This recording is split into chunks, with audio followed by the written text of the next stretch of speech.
ఉన్నారు. సో ఇద్దరికి కూడా గుడ్ ఈవినింగ్. ముందుగా మరి పొలిటికల్ అనలిస్ట్ జయరాం గారితో మాట్లాడదాం. జయరాం గారు, సో ఆమె నిన్న కవిత గారు తిరుమల తిరుపతికి పోయారు, క్లీన్ చీట్ వచ్చారు. ఆమెలో మరి మున్పటి కంటే కొంత ఆమె మొహంలో కావచ్చు, తర్వాత పార్టీలో కావచ్చు ఒక ఉత్సాహం కనిపిస్తుంది. సో ఇక రణరంగంలోకి ఆమె ఈరోజు సాయంత్రం నుంచి దిగబోతున్నారు. తెలంగాణ రాజకీయాల్లో కవిత పెడుతున్న పార్టీ ఏదైనా ప్రభావం ఉంటుందా? ఇప్పటికే బీజేపీ, కాంగ్రెస్, బీఆర్ఎస్ మూడు పార్టీలు కూడా డి అంటే డి అంటున్నాయి.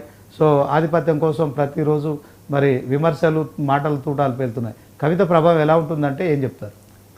శ్రీనివాస్, మీకు ప్యానల్లో ఉన్న మిత్రులకు, 99 టీవీ ప్రేక్షకులకు మనస్ఫూర్తిగా నమస్కారాలు.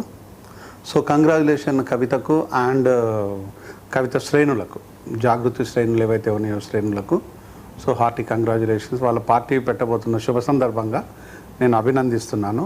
దేవుడు ఆశీర్వదించాలని కోరుకుందాం.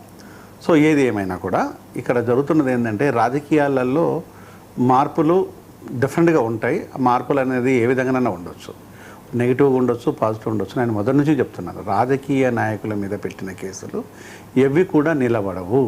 నెంబర్ 1. నెంబర్ 2 వచ్చేసి రాజకీయాలలో శాశ్వత మిత్రులు కానీ శాశ్వత శత్రులు కానీ ఉండరు. అంటే రాజకీయాలలో ఎప్పుడూ కొత్త తరమైన మార్పులు వస్తూనే ఉంటాయి, దాన్ని సవరించుకుంటూ వెళ్తూనే ఉంటారు. ఇది రాజకీయాలలో భాగం. కానీ ఇప్పుడు కవిత పెట్టబోయే పార్టీ ముందు ఉన్న సవాళ్ళు ఏంటంటే, వాటిని పరిశీలించుకోవాలి, వాటికి అనుగుణంగా ప్రయత్నాలు చేస్తే కవితకు డెఫినెట్గా మంచి చేకూరుతుంది.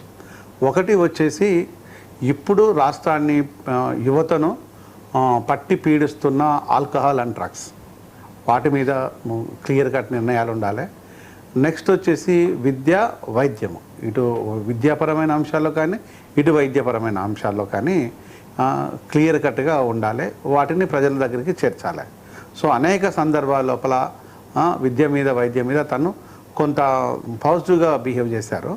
సో ఆల్కహాల్ మీద ఇంతవరకు అయితే స్పందించలేదు. ఎందుకంటే తన మీద వచ్చిన అపవాదులు ప్లస్ ప్రజల ముందున్న అపోహలకు వాటిని పులి స్టాప్ పెడుతూ ఆల్కహాల్ విషయంలో కూడా తను పూర్తి నిర్ణయాన్ని తీసుకొని దానిపైన లక్ష్య సాధనకు ముందుగా ఉంటే ప్రజలు డెఫినెట్గా తన మీద ఉంటారు. సో రానున్న రోజుల లోపల ఆల్కహాల్ మీద యుద్ధం ప్రకటించడానికి ప్రజల నుంచి డెఫినెట్గా కొంత మౌలికమైన శక్తులు ముందుండి నడిపించడానికి ఛాన్సెస్ ఉంటాయి. ఎందుకంటే ఇప్పుడు మన రాష్ట్రాన్ని దారుణంగా పీడించేది ఆల్కహాల్. సో 75,000 కోట్ల పైచీలకు ఆదాయం ఉంది. ఇంకా అన్అఫిషియల్గా వచ్చేసి అంతకంటే రెట్టింపుగా బెల్ట్ షాపుల మీద ఉంది.